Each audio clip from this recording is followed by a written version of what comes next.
ओम शांति। अव्यक्त महावाक्य है 21/7/73 की रूहानी जज और जिस्मानी जज। रूहानी जज और जिस्मानी जज सदा सफलता मूर्त बनने वाले, सदा सफलता मूर्त बनाने वाले, शक्तियों से संपन्न कर मास्टर सर्वशक्तिवान बनाने वाले, सर्व धारणाएँ करा के धारणा मूर्त बनाने वाले सुप्रीम जस्टिस प्यारे बाबा बोले, अपने को जस्टिस समझते हो? क्या अपने आप को और सर्व आत्माओं को जज कर सकते हो? वह जस्टिस तो सिर्फ बोल और कर्म को ही जज करते, लेकिन आप तो संकल्प को भी जज कर सकते हो। ऐसे जस्टिस को अपने को और दूसरी आत्माओं के भी संकल्प को जज कर सके व परख सके, ऐसे बन गए हो। ऐसा जस्टिस कौन बन सकता है जिसकी बुद्धि का कांटा एकाग्र हो? जैसे तराजू का सही परख तब होती जब कांटा एकाग्र हो जाता है, हलचल बंद हो जाती है तो दोनों तरफ समान हो जाती है। ऐसे ही जिसका बुद्धि योग रूपी कांटा एकाग्र है, जिसकी बुद्धि में कोई हलचल नहीं और निर्विकल्प स्टेज व स्थिति है, जिसके बोल और कर्म में लव और ला में और स्नेह और शक्ति में अर्थात इन दोनों का बैलेंस है, तो ऐसा जस्टिस यथार्थ जजमेंट दे सकता है। ऐसी आत्मा सहज ही किसी को परख सकती है। क्या ऐसी परखने की शक्ति व जजमेंट करने की शक्ति अपने को अनुभव करते हो? लौकिक जज अगर जजमेंट रॉन्ग करते हैं तो किसी आत्मा का एक जन्म व्यर्थ गंवा सकते हैं या उसके कुछ समय व्यर्थ गंवा सकते हैं अथवा उसको कई प्रकार के नुकसान पहुंचाने के निमित्त बन सकते हैं। लेकिन आप, बाबा कहते हैं ध्यान से सुने, लेकिन आप रूहानी जस्टिस अगर किसी को परख ना सके तो आत्मा के अनेक जन्मों की तकदीर को नुकसान पहुंचाने के निमित्त बन जाएंगे। क्या अपने ऊपर ऐसी जिम्मेवारी महसूस करते हो? बाबा कहते हैं जब आप लोग सर्व आत्माओं के कल्याण के निमित्त बनते हो तो अनेक आत्माओं का बाप से मिलन मनाने के निमित्त बनते हो। तो ऐसी आत्माओं को अपने ऊपर इतनी बड़ी जिम्मेवारी महसूस करनी चाहिए। यदि कोई तड़पती हुई प्यासी आत्मा आपके सामने आए, उनको तड़प व प्यास को समाप्त कर उसकी प्यास मिटाने के लिए निमित्त कौन है? बाप या आप? बाप तो बैकबोन है, लेकिन निमित्त शक्ति सेना और पांडव सेना ही है। तो निमित्त बनने वालों के ऊपर इतनी बड़ी जिम्मेवारी है जो किसी भी आत्मा को किसी भी बात में या किसी प्रॉपर्टी से भी वंचित नहीं कर सकते। क्या ऐसे सर्व के महादानी और वरदानी बने हो? क्या एक सेकंड में किसी को परख सकते हो? अगर किसी को आवश्यकता हो शांति की और आप सबको सुख का रास्ता बताओ, परखने की शक्ति कम होने के कारण, तो बाबा कहते हैं कि क्या ऐसे सर्व के महादानी वरदानी बने हो? यदि कोई तड़पती हुई प्यासी आत्मा आपके सामने आए, उनकी तड़प या प्यास को समाप्त कर उसकी प्यास मिटाने के निमित्त कौन है? बाप या आप? बाप तो बैकबोन है, लेकिन निमित्त शक्ति सेना और पांडव सेना ही है, लेकिन निमित्त शक्ति सेना और पांडव सेना ही है। तो निमित्त बनने वालों के ऊपर इतनी बड़ी जिम्मेवारी है जो किसी भी आत्मा को किसी भी बात से या किसी प्रॉपर्टी से भी वंचित नहीं कर सकते। क्या ऐसे सर्व के महादानी या वरदानी बने हो? क्या एक सेकंड में किसी को परख सकते हो? अगर किसी को आवश्यकता हो शांति की और आप उसको ये सुख का रास्ता बताओ, परखने की शक्ति कम होने के कारण, तो भी वह संतुष्ट नहीं होगा। इसलिए हर एक की प्राप्ति की इच्छा को परखने वाला और संपूर्ण और यथार्थ जजमेंट कर सकता है। ऐसी सर्व की इच्छाओं को जानने वाले की विशेष क्वालिफिकेशंस कौन सी होगी? जिससे बुद्धि रूपी कांटा एकाग्र हो, लव और लॉ बैलेंस हो, उसके लिए मुख्य विशेष धारणा क्या होगी? सभी ने बताया, बातें तो बहुत अच्छी अच्छी सुनाई। इन सभी का सार हुआ कि जो स्वयं जो इच्छा मात्रम अविद्या की स्थिति में स्थित होगा वही किसी की इच्छाओं की पूर्ति कर सकता है ना। तो बाबा क्या कहते हैं? स्वयं जो इच्छा मात्रम अविद्या की स्थिति में स्थित होगा वही किसी भी इच्छाओं की पूर्ति कर सकता है। अगर स्वयं में ही कोई इच्छा नहीं होगी तो वह दूसरे की इच्छाओं को पूर्ण नहीं कर सकते। इच्छा मात्रम अविद्या की स्टेज तब रह सकती है जब स्वयं युक्ति युक्त संपन्न नॉलेज और सदा सक्सेसफुल अर्थात सफलता मूर्त होंगे। जो स्वयं सफलता मूर्त नहीं होगा तो वह अनेक आत्माओं में संकल्प को भी सफल नहीं कर सकता। इसलिए जो संपन्न नहीं तो उसकी इच्छाएं जरूर होगी, क्योंकि संपन्न होने के बाद ही इच्छा मात्रम अविद्या की स्टेज आती है। तो बाबा क्या कहते हैं, इसलिए जो संपन्न नहीं तो उसकी इच्छाएं जरूर होंगी, क्योंकि संपन्न होने के बाद ही इच्छा मात्रम अविद्या की स्टेज आती है।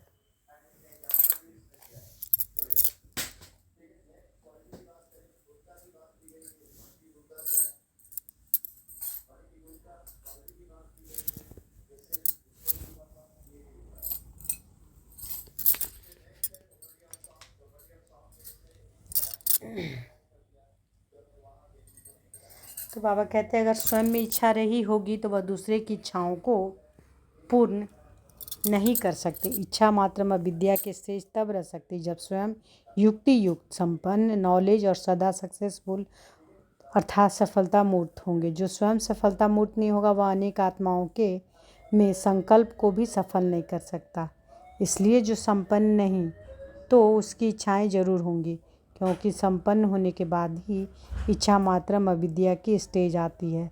तब कोई अपर्याप्त वस्तु नहीं रह जाती जो ऐसी स्टेज को ही तब कोई अपर्याप्त वस्तु नहीं रह जाती तो ऐसी स्टेज को कर्मातीत अथवा फरिश्तेपन की स्टेज कहा जाता है। तो बाबा क्या कहते हैं कि तब कोई अपर्याप्त वस्तु नहीं रह जाती तो ऐसी स्टेज को ही कर्मातीत अथवा फरिश्तेपन की स्टेज कहा जाता है। ऐसी स्थिति वाला ही हर आत्मा को यथार्थ परख सकता है और दूसरों को प्राप्ति करा सकता है। तो ऐसी स्टेज अपनी समीप अनुभव करते हो या अभी तक यह स्टेज बहुत दूर है, सामने है या समीप है? बाबा पूछते हैं। इतने समीप है कि अभी अभी चाहो तो वहाँ पहुँच जाओ, अथवा उसको भी अभी समीप ला रहे हो।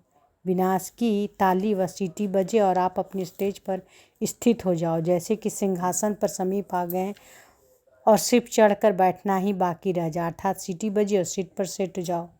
जैसे चेयर्स का खेल होता है ना, दौड़ते रहते हैं, सीटी बजी और कुर्सी पर बैठ गए। जिसने कुर्सी ली वह विजयी, नहीं तो हार। यह भी कुर्सी का खेल चल रहा है, तो इसमें क्या समझते हो? अभी 3 तालियां बजेगी और तीसरी पर चेयर पर बैठ जाओ। क्या इतनी तैयारी है? लेकिन ये 3 तालियां जल्दी जल्दी बजती हैं, उनके बीच में ज़्यादा टाइम नहीं होता है। तो क्या इतनी तैयारी है जो तीसरी पर झट चेयर पर बैठ जाओ? ऐसी गारंटी है ना? कोशिश शब्द कहना तो मानो कि शक है कोई। कल पहले सीट पर नहीं बैठे थे क्या? बाबा पूछते हैं। कोई ना कोई कुर्सी लेना यह कोई बड़ी बात नहीं है। कोई ना कोई कुर्सी तो प्रजा को ही भी मिलेगी। जब 16,000 को सीट मिलेगी तो 9 लाख वालों को भी सीट मिलेगी। लेकिन फर्स्ट सीट के लिए सदा अपने को एवर रेडी बनाना पड़े। अगर निमित्त बनने वाले ही सेकंड स्टेज तक पहुँचे तो जिनके आप निमित्त बनोगी वह कहाँ तक पहुँचेंगे? इसलिए जो अपने को विश्व कल्याणकारी समझ कर चल रहे हैं उनको तो सदैव ताली अथवा सीटी का इंतज़ार करना चाहिए। इंतज़ार वह करेगा जिसका पहले से ही अपना इंतज़ाम पड़ा होगा। अगर इंतज़ाम नहीं है तो वह इंतज़ार नहीं कर सकता।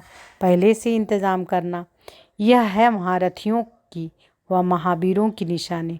तो अभी एवर रेडी बनने के लिए अभी से अपनी चेकिंग करो। जैसे सारी नॉलेज का रिवाइज कोर्स कर रहे हो वैसे अपनी प्राप्ति व पुरुषार्थ का चार्ट भी शुरू से रिवाइज करके देखो।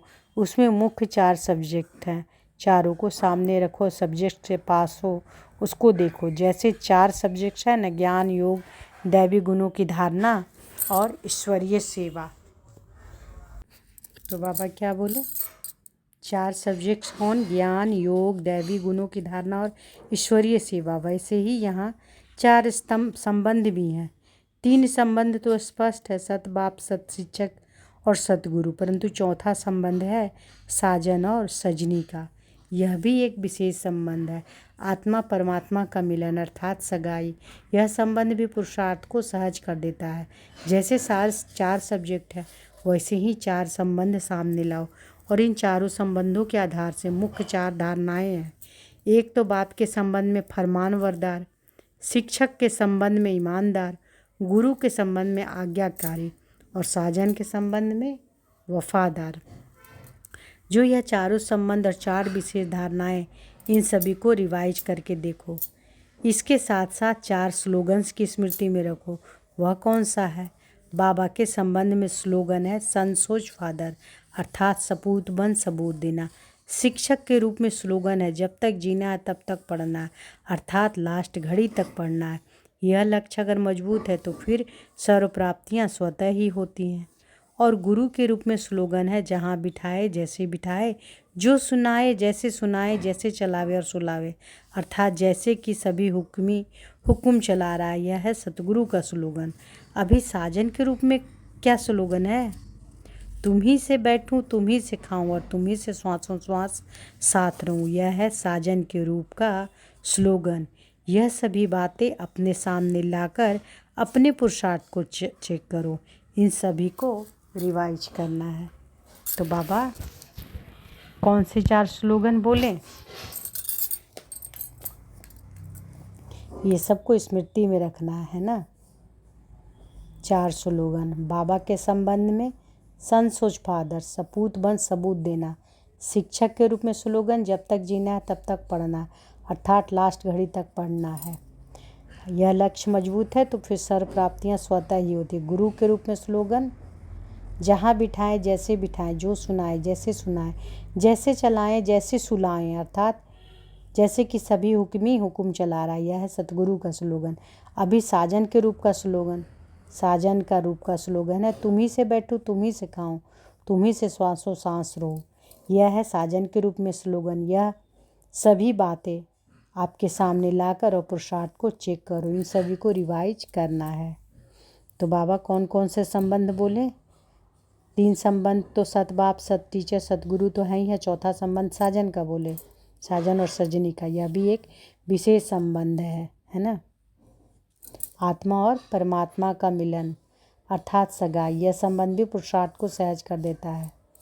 जैसे 4 सब्जेक्ट बताएं बाबा, वैसे 4 संबंध लाओ और 4 संबंधों के आधार से 4 धारणाएं बाबा बताएं।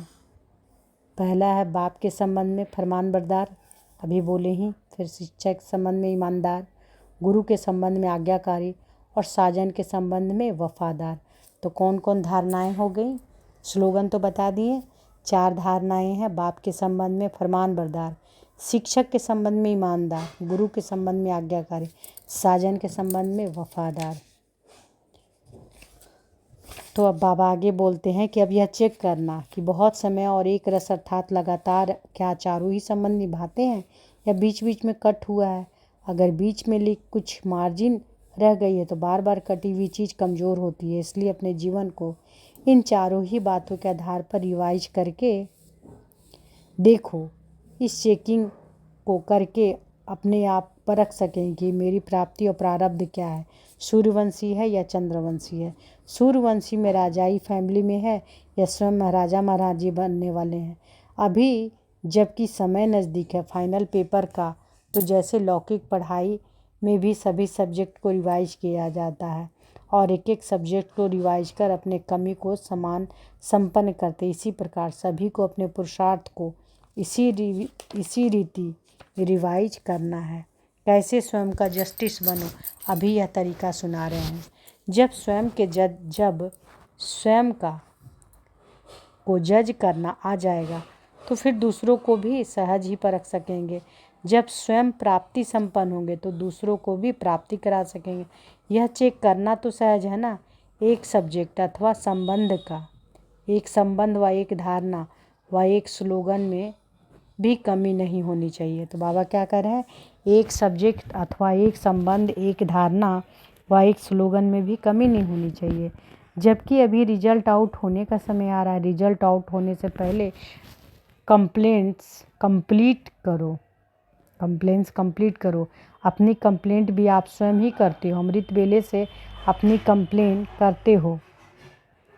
जब तक अपनी कंप्लेंट है तब तक कंप्लीट नहीं हो सकेंगे। जब तक कंप्लेन है तब तक कंप्लीट नहीं हो सकते।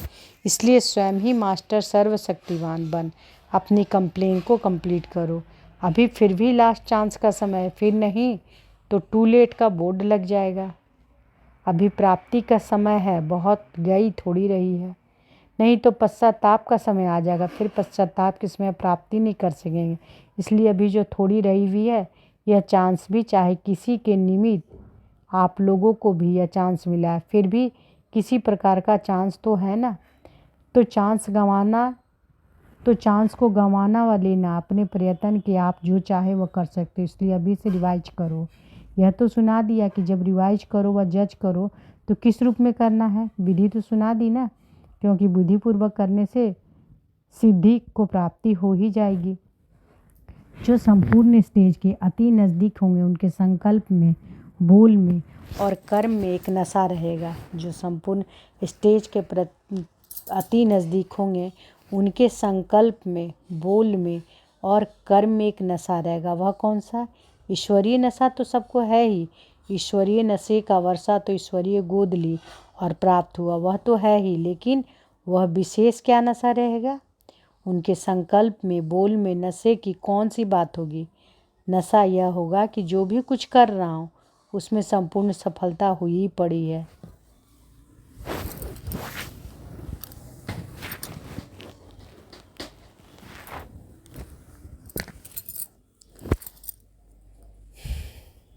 संकल्प में भी यह नशा होगा कि मेरे हर संकल्प की सिद्धि हुई ही पड़ी है।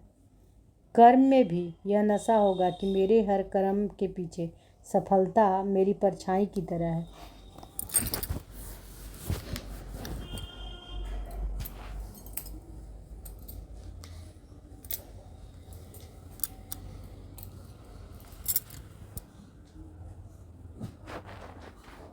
तो बाबा क्या कहते हैं कि संकल्प में भी यह नशा होगा कि मेरी हर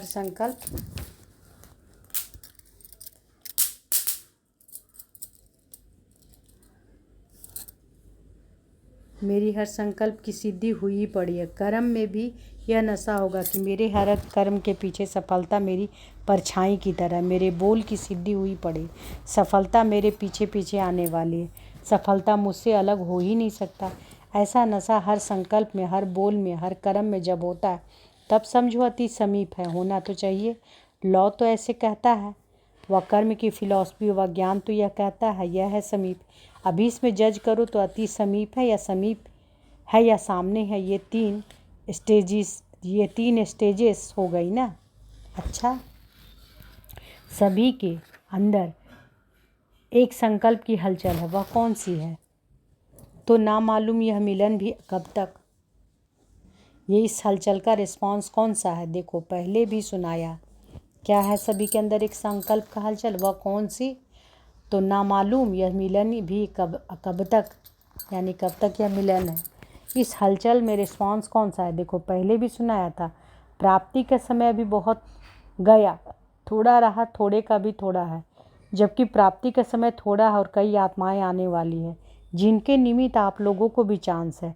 ऐसी आत्माओं के प्रति अभी बाप भी बंधन में बंधे हुए, इसलिए जब नए नए रतन आ रहे हैं अपना कल पहले का तो हक नंबरवार ले रहे हैं, तो बाप दादा को भी हक देने आना ही पड़े ना। तो ऐसी हलचल नहीं मनाओ कि ना मालूम क्या होना है, लेकिन अव्यक्त मिलन का अव्यक्त रूप में अनुभव कराने के लिए बीच बीच में मार्जिन दी जाती है, वह समय दिया जाता है कि जिसने कभी अचानक व्यक्ति द्वारा अव्यक्त मिलन का पाठ समाप्त हो तब व्यक्त स्थिति द्वारा व्यक्त मिलन का अनुभव कर सके। जब तक कि बाप की संपूर्ण प्रत्यक्षता नहीं हो जाती तब तक बच्चों को और बाप का मिलन तो होना ही है।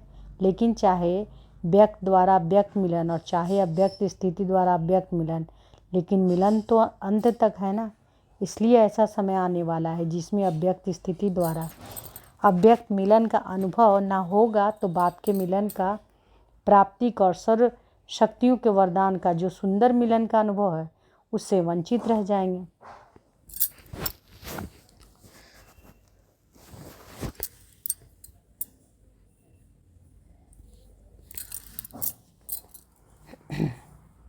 इसलिए यह दोनों मिलन अभी तक जो साथ साथ चल रहा है, लेकिन लास्ट स्टेज क्या है? लास्ट स्टेज की तैयारी कराने के लिए बाप को ही समय देना पड़ता है और सिखलाना पड़ता है। अभी समझा क्या होने वाला है? अभी इतने हलचल में नहीं आओ, जब होने वाला होगा तब व्यक्त स्थिति में स्थित रहने वालों को स्वयं ही आवाज आएगा। तो बाबा क्या बोल रहे हैं